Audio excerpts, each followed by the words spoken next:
Jack's pretty humble, but he's been a friend of the society for quite a while.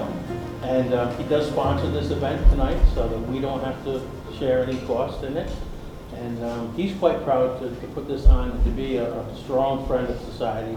So certainly a round of applause for Jack Sprouse. Thanks, Tom. We good?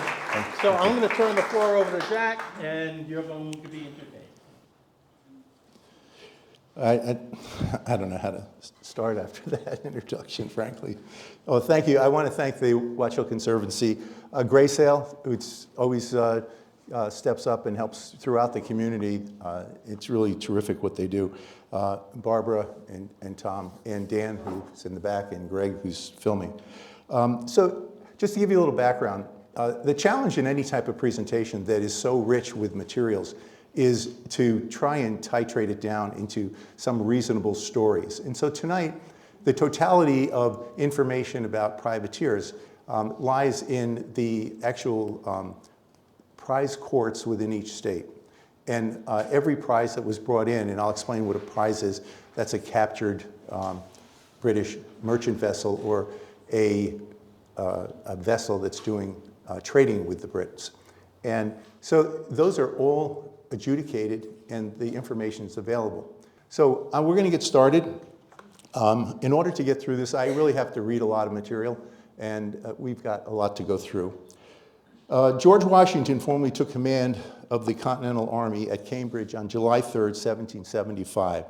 Reviewing the forces besieging the British garrison in Boston, what he found was deeply discouraging. An ill-supplied, undisciplined army, desperately short of gunpowder, firearms, and funds, with enlistments expiring at the end of the year. Writing to John Hancock, president of the Second Continental Congress, he lamented the Army's chronic shortages, quote, "too little powder and no money." In a letter to his aide, Joseph Reed, he confided, quote, "the reflection upon my situation and that of this Army produces many uneasy hours. When all around me are wrapped in sleep, few people know the predicament we are in." On July 9, 1775, 3 months after the shot heard round the world, the British merchant brig Nancy, Master Thomas Davis, in command, was in serious trouble. Laden with 19,000 gallons of molasses out of St. Croix and bound for the distilleries of New England, she had run headlong into a violent gale somewhere offshore in the Atlantic. Quote, "we encountered a most violent gale from the northeast, which solely beset the vessel and split our main topsail to ribbons. Having sustained grievous injury to our topmast and taken much water into the hold, the ship is now heavily laboring under jerry-rig. Being thus disabled and crippled in our gear, we are forced to bear up and limp for the nearest port of refuge. In disoriented fog, the Nancy, off Watch Hill, Captain Davis, made for what he thought would be the safety of Stonington Harbor. Word of the damaged vessel spread quickly. The people of Long Point, Stonington Borough, alerted Nathaniel Shaw, Jr. of New London and Christopher Leffingwell of Norwich, 2 men already deeply engaged in the colony's naval efforts.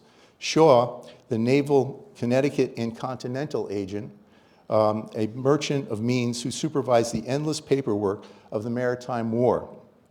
He arranged for the Army and provisioning of vessels to commission and bond these vessels, received prisoners, and stood at the junction where captured ships and cargoes passed into the hands of prize courts. Shaw would become one of the war's most active naval figures, owning 10 privateers outright and holding shares in 2 more. The risks were constant. At least 4 of Shaw's vessels were captured, 1 ran aground, and 1 was burned to avoid capture. Yet his fleet seized 57 prizes. Christopher Leffingwell of Norwich, who played a parallel role to Shaw, he partnered with the firm Howland and Coit, financing their privateers. Leffingwell helped fund Benedict Arnold's expedition to Ticonderoga in 1775. He also supplied Washington with paper for musket cartridges for ammunition at a time when imports from Europe had all but ceased. He served as a deputy commissioner of the Continental Army, responsible for food, arms, clothing, and money, a role that contributed to Washington's calling Connecticut the provision state.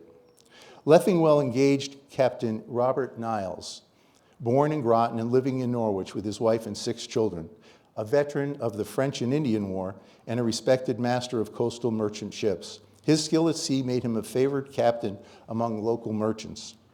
At Leffingwell's urgings, Niles was ordered to seize the Nancy, now lying off Windmill Point at Stonington. Risking his life and the potential of being captured, shipped to London and imprisoned or hanged as a traitor, he sailed out of New London in an armed sloop fitted by Shaw. Niles closed in and took the vessel with ease. When the Nancy struck her colors, she became the first British ship captured by an American vessel in the Revolutionary War. Her cargo and the ship itself were sold at the auction, and the proceeds directed to Washington, who was in desperate need of the supplies and the money. At the time of the Battle of Lexington and Concord, the English North American squadron consisted of roughly 30 warships. The Continental Navy did not exist. The Continental Army numbered between 8,000 and 10,000 men. In reality, only about half were fit for duty. As the conflict widened, Britain enforced its fleet to more than 50 vessels by the end of 1775, and by 1777, Lord Howe commanded close to 80 ships of every useful class. The Continental Navy, created in 1775, never matched the scale. Its peak strength, 27 active ships in 1776, it was brief. Losses, captures, and shortages reduced the fleet to barely a dozen operational vessels by late 1777. Though Congress commissioned around 65 ships in total, only a handful were ever at sea at once. You have to ask the question, what were they thinking? Lifeline of Liberty celebrates the 250th anniversary of the Declaration of Independence, bringing to life the story of local privateers whose contributions have long remained in the shadows, overlooked, seldom taught, yet essential to the Revolution's earliest years. Watch Hill at the dawn of the conflict was home to Jonathan Foster and his family of 5, Jonathan Foster Jr. and his family of 6, and Ezekiel Wilcox and his family of 12. Field's Revolutionary Defenses records that in May of 1776, a coastal guard was established at Watch Hill. The Revolutionary breastworks and lookouts stood on the highest ground on Bear Hill, which we know now as Sunset Hill. Jonathan Foster Jr. served in the militia. The records are really unclear where or how long, but unfortunately both Junior and Senior died within weeks of each other in 1781, presumably of smallpox. The disease killed more people than any other aspect of the war. Infectious diseases were the deadliest force during the American Revolution, killing an estimated 20,000 to 36,000 soldiers compared to 7,000 who died from combat. This Revolutionary War British Admiralty chart shows Point Judith to the east, and Block Island, Watch Hill, Stonington, Fisher's Island, and on to New London. This was the maritime corridor that connected the inland towns to Long Island Sound, to the larger markets of New York, and through Block Island Sound to Boston. From there, the routes extended into the Atlantic Basin, to the Sugar Islands of the Caribbean, and to ports in England, Spain, France, and West Africa. Privateers and the Continental Navy brought the war throughout the Atlantic Basin. The campaigns of the Continental Army were local. The strategy at sea was to disrupt British commerce worldwide. From North America to the Gulf of St. Lawrence, Newfoundland, Nova Scotia, across the Atlantic to the British Isles, and along the trade routes of Europe. In the Caribbean to the west coast of Africa, American privateers could be found disrupting British trade, including the lucrative sugar and slave trades. Eventually, France, Spain, and the Dutch would take the side of the Americans. In the aftermath of the 7 Years' War, known in the colonies as the French and Indian War, the British Empire stood vastly enlarged. France ceded Canada and relinquished its claim to all territory east of the Mississippi River, save for New Orleans, which was passed to Spain. With this, Britain assumed control of the interior from the Appalachian Mountains to the Mississippi, including the Ohio Valley and the Great Lakes. In the Caribbean, Britain secured key islands, further extending its reach. Yet victory came at a cost. The war had drained the treasury, and the administration of these expanded territories demanded greater attention and expense. For decades, the American colonies had lived with a light hand of governance, accustomed to a degree of self-direction and local autonomy. Now faced with mounting debt and new imperial responsibilities, Britain began to tighten its hold. In that shift from neglect to enforcement lay the beginnings of a growing strain between colony and crown. The Stamp Act and the Townstead duties provoked resistance, but it was the Tea Act of 1773 and the destruction of tea in Boston Harbor that proved decisive. After the Boston Tea Party on April 22nd, 1774, Prime Minister Lord addressed the House of Commons. Quote, "The Americans have tarred and feathered your subjects, plundered your merchants, burnt your ships, denied all obedience to your laws and authority, yet so clement and so long-bearing has been our conduct been that it is incumbent on us now to take a different course of action. Whatever may be the consequences, we must risk something. If we do not, all is over. And Britain must now take a different course." That course became the Coercive Acts, known throughout the colonies as the Intolerable Acts, a suite of punitive laws meant to isolate Boston and reassert imperial authority. Their effect was immediate. Massachusetts government was stripped of its power, the port of Boston closed, and commerce up and down the New England coast ground to a halt. Town petitions across the region declared these measures illegal, cruel, unjust, and highly oppressive. Designed, as many put it, to subject North America to slavery. A little irony there. Yet, even in protest, the colonies still expressly recognized and acknowledged George III as their lawful king and pledged full, true allegiance. What they proposed was not separation, but union. For New London, Norwich, Stonington, and Westerly, the economic consequences were mixed at first. New London and Norwich briefly saw an uptick in trade, but it quickly collapsed. With Boston closed and British enforcement tightened, New England's commercial lifeblood faltered. Ships lay idle, distilleries lacked molasses, merchants lacked goods, and seamen, laborers, and tradesmen found themselves suddenly without work. By December 30th, 1774, the town of Lebanon, Connecticut, resolves, echoing towns across the colonies, condemned the Parliament's action and gave their protest practical force through the non-importation and non-consumption agreements. Towns tolled bells and draped shops in black, and along with coastal towns sent food and money and supplies to Boston. As the ships sat idle in New England harbors, many of those same hulls would soon find new purpose, not as merchantmen, but as privateers.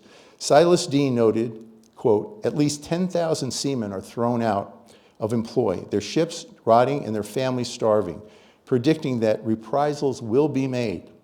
John Adams wrote that privateering is begun and trade will be opened. In law, the difference between a pirate and a privateer rests on a single word: permission. The pirate acted on his own. Joel Bishop, the 19th century jurist, put it plainly: pirates were, quote, "the general enemies of all mankind." While privateers acted under the authority of a government, the men who financed and manned the vessels were called privateers' men versus privateer, which is the ship. A letter of marque was an armed merchant vessel that hoped to seize ships ships trading with or belonging to the enemy in the course of its normal commerce.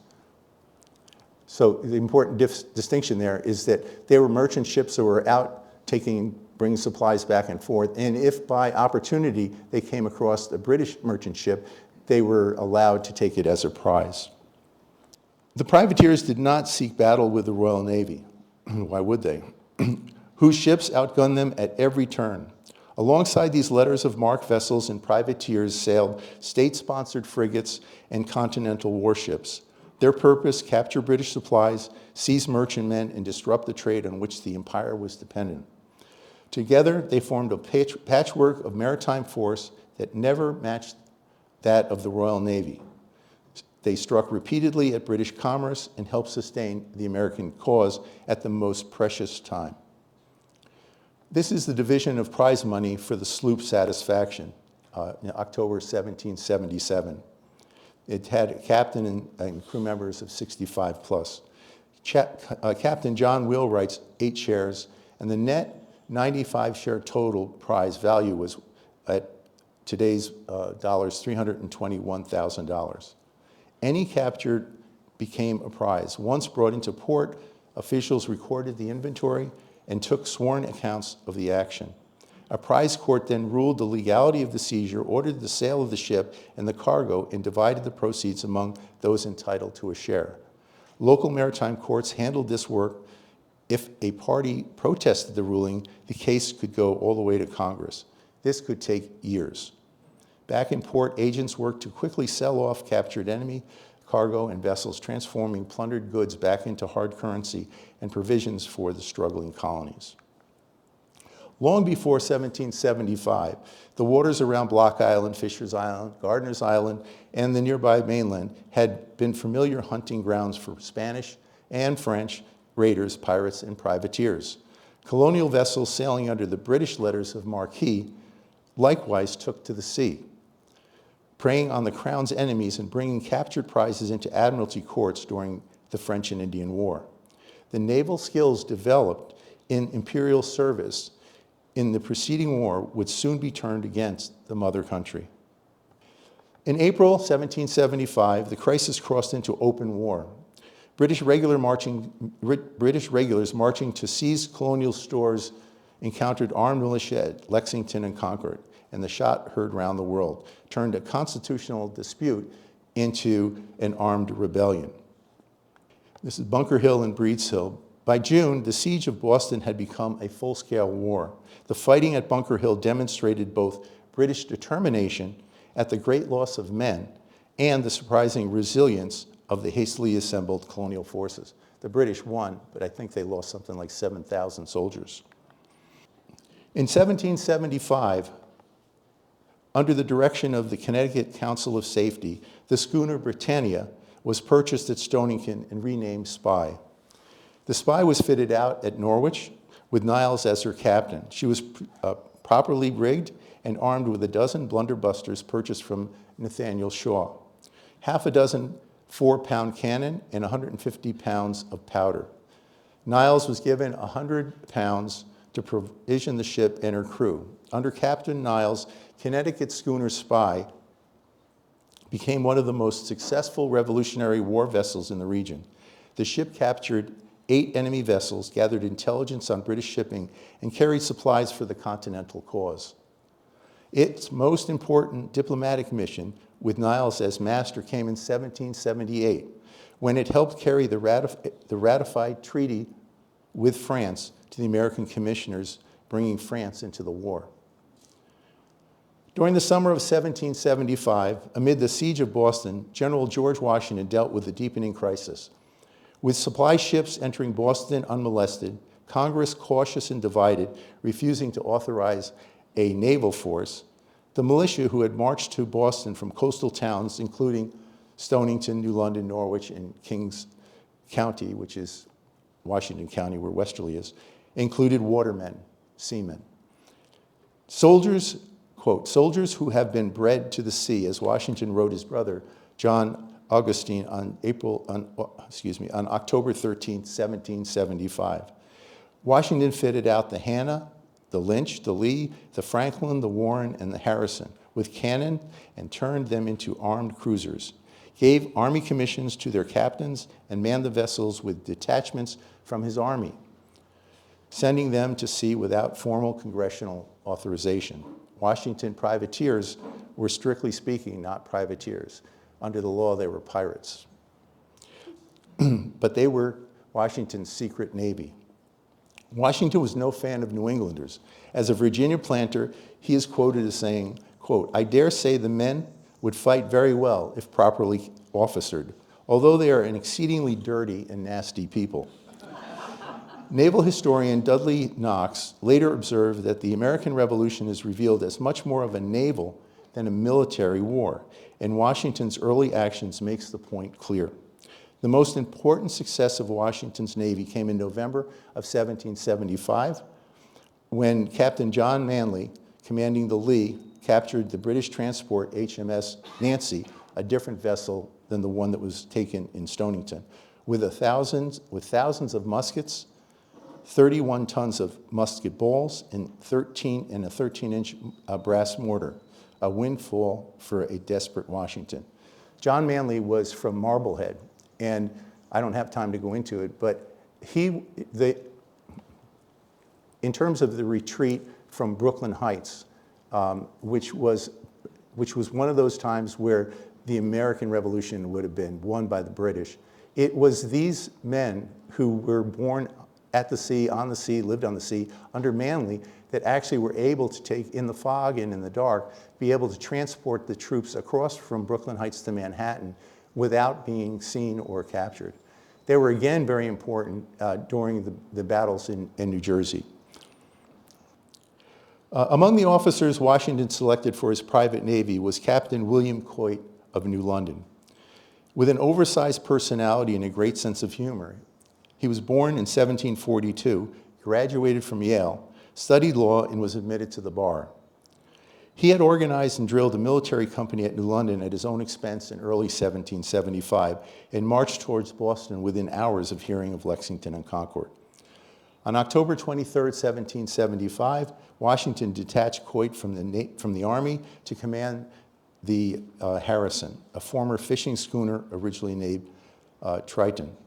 Washington's written ordered him to intercept British supply ships, search captured vessels for correspondence, treat prisoners humanely, and avoid combat with any British warship larger than his own.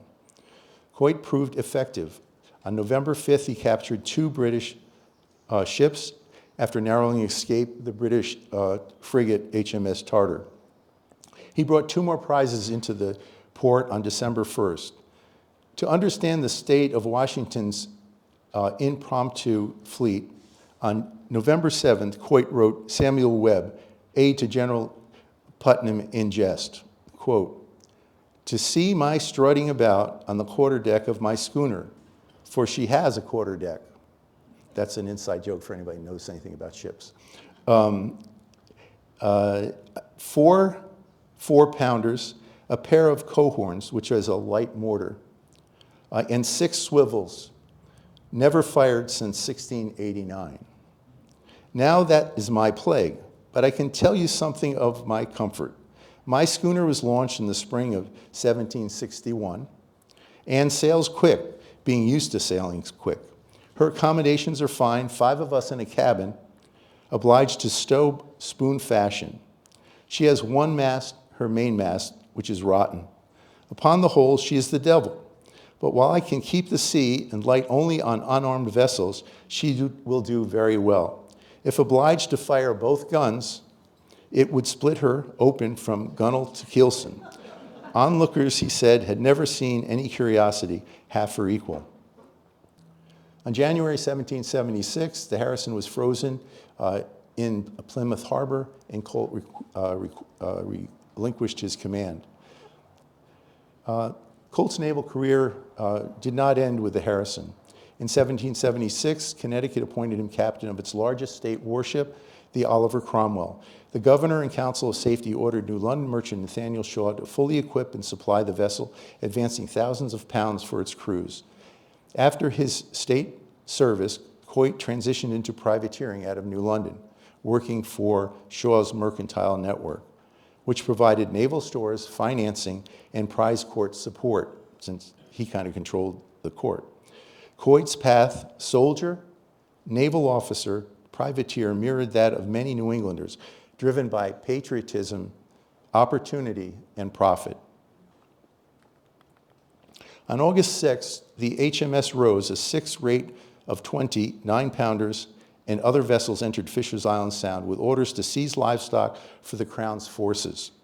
Captain Sir James Wallace entered West Harbor, Fisher's Island, and demanded livestock and supplies.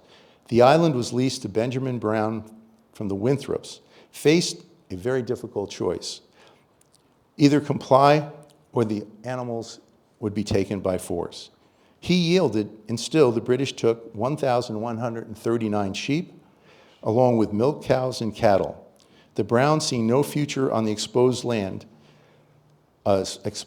abandoned it soon after and went west to the shores of Lake Erie, where the family still runs the Brown Berry Farm. During the War of 1812, according to the family, which I actually talked to the family because I didn't believe this, the officer that burned their barn and stole their livestock was captured by one of the sons, stealing apples from the Brown's orchard.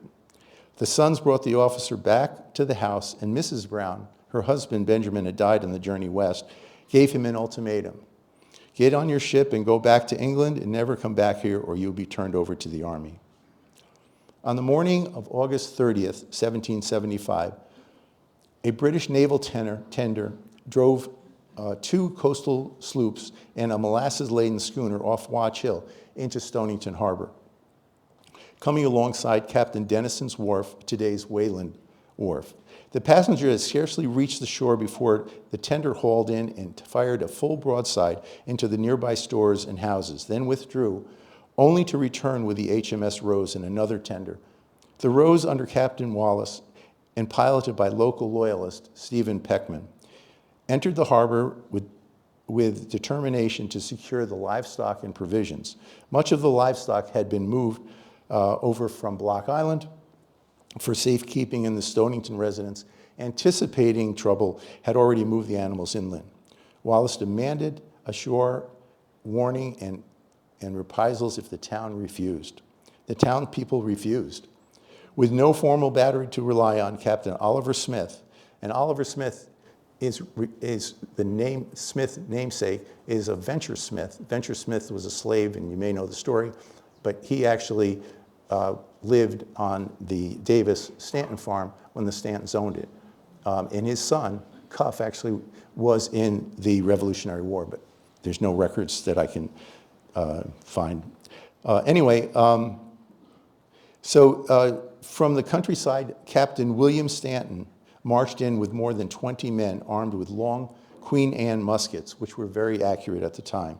Together they formed along the waterfront and kept up a steady, deliberate fire on the British tenders and boats, turning back each attempt to land and wounding several of the men aboard. Wallace anchored the Rose abreast of the Dennison's Wharf and opened a short cannonade, his shot striking houses and stores and leaving one man mortally wounded. A flag of truce brought his explanation that he had fired in his own defense. When the Rose and her tenders finally hauled off, Wallace carried away the captured sloop and the schooner, but none of the livestock or provisions he had sought. This was the first amphibious landing attempt of the war to be repelled. The following wrecks are based on newspaper and British records of the period.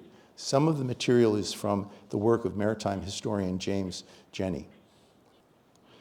The Maritime War produced legal as well as military dilemmas. In the winter of 1777, the privateer American Revenue, 12-gun sloop commanded by westerly-born mariner Samuel Chaplin, captured the schooner Two Brothers, a 150-ton vessel out of Cork bound for Jamaica with routine cargo of Atlantic trade goods. Chaplin, operating under the authority of Nathaniel Shaw, placed a prize crew aboard. A British warship overhauled her before she could reach port. The Americans ran the schooner ashore at Watch Hill, letting the surf break her up while they unloaded what they could. Colonel Joseph Stanton and local militia arrived quickly, working with the prize crew to secure the cargo and the remaining hull.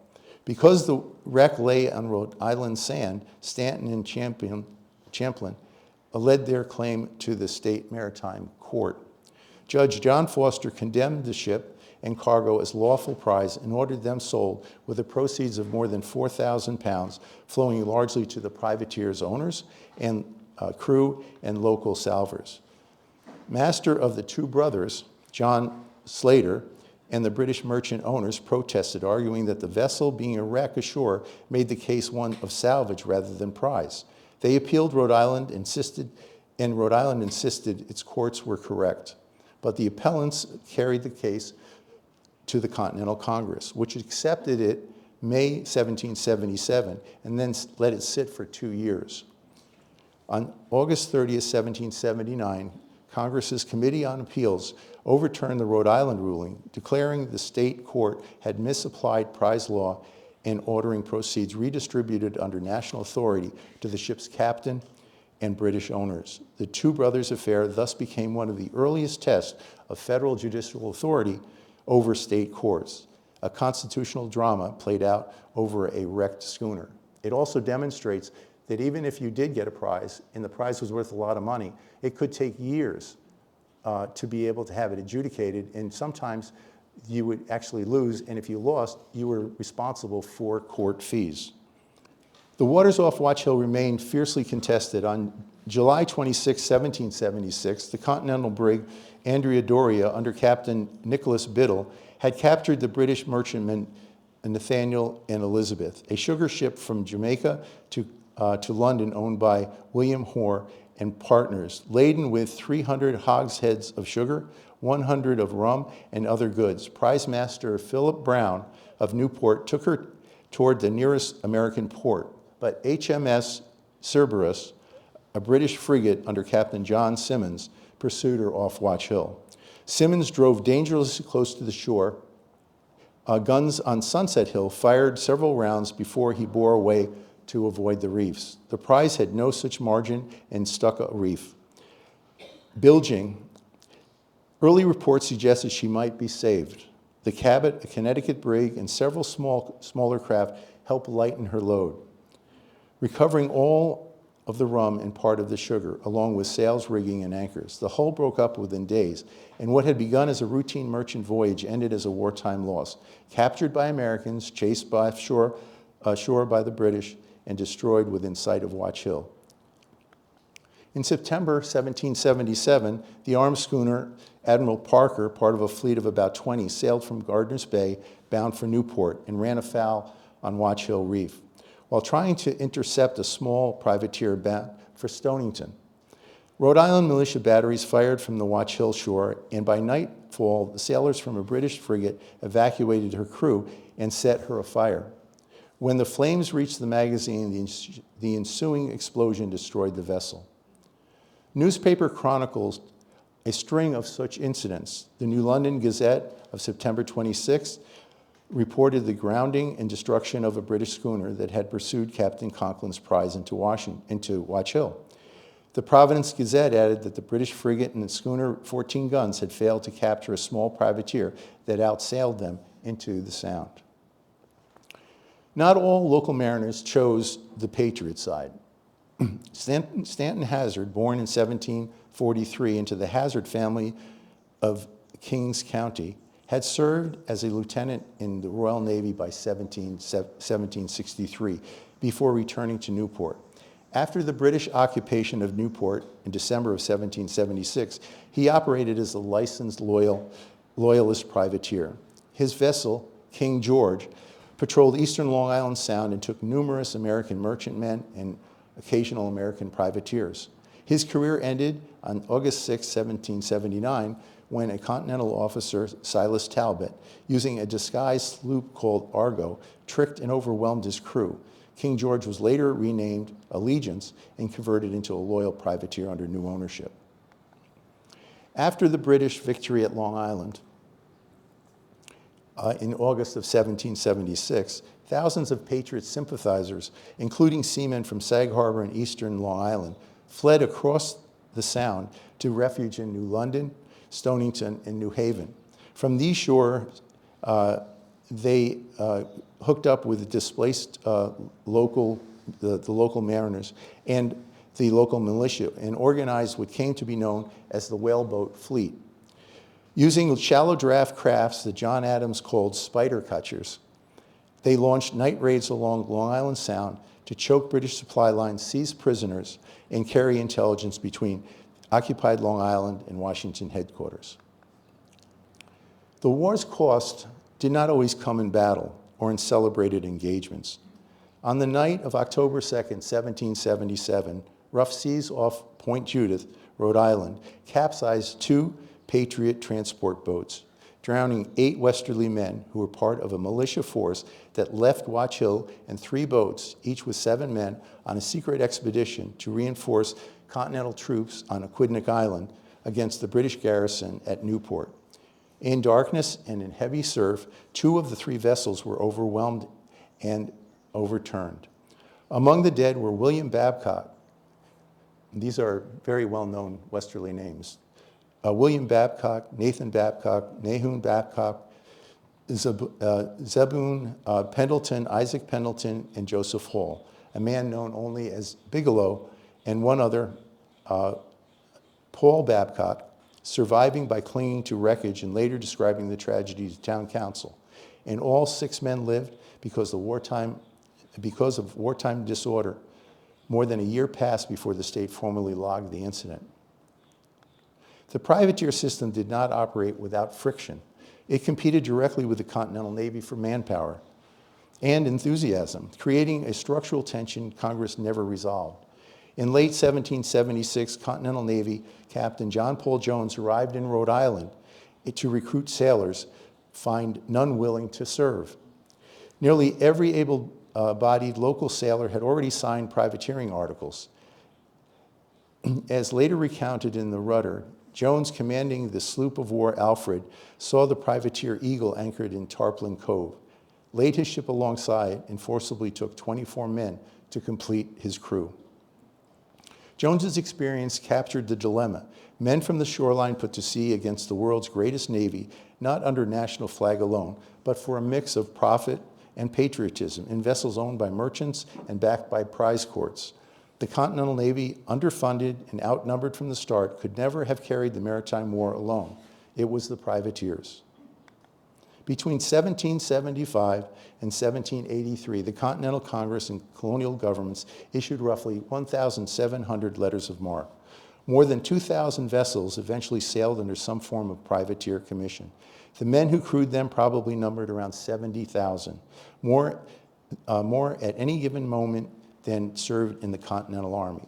From whaleboats with a handful of men to heavily armed brigs and ships carrying more than 200.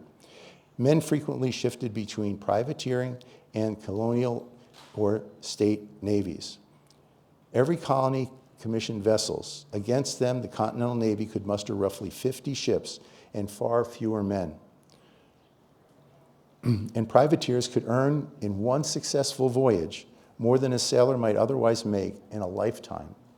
For every vessel flying naval colors, perhaps 40 private armed craft were at sea. Between 1776 and 1781, more than 600 British merchant vessels were captured and more than 200 additional ships were destroyed or taken for ransom.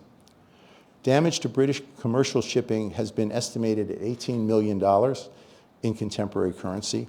Privateer attacks effectively disrupted the lucrative sugar and slave trade, and the supply convoys for British garrisons in America sailed in dread. Insurance rates on Atlantic voyages climbed, and British merchants pressed Parliament with petitions. Privateers had accomplished what neither diplomacy nor battlefield petitions could. They made the war expensive for the Brits. The effect on American morale was equally significant. Every prize brought into New London, Norwich, Stonington carried not only material goods, blankets, gunpowder, salt, medicine, shoes, but proof that the empire was not invincible. Washington, who often begged in vain for supplies, received them through what one might call the side door of audacity. The story of privateering cannot be told in prizes alone. More devastating than monetary losses were the human cost, especially in captivity. Approximately 16,000 privateer sailors were captured during the war, most confined on prison ships, rotting hulks anchored in New York Harbor, the most notorious being HMS Jersey and Wallabout Bay. Between 8,500 and 11,000 Americans died on these ships from disease, starvation, and neglect. A privateer had no rights as a combatant that the Continental Navy had, the state navies had, or the Continental Army had. They were literally treated by the British as pirates. Captain Lyman Hall was born in Westerly to Joseph Hall and came of age as the war reached the Rhode Island shore.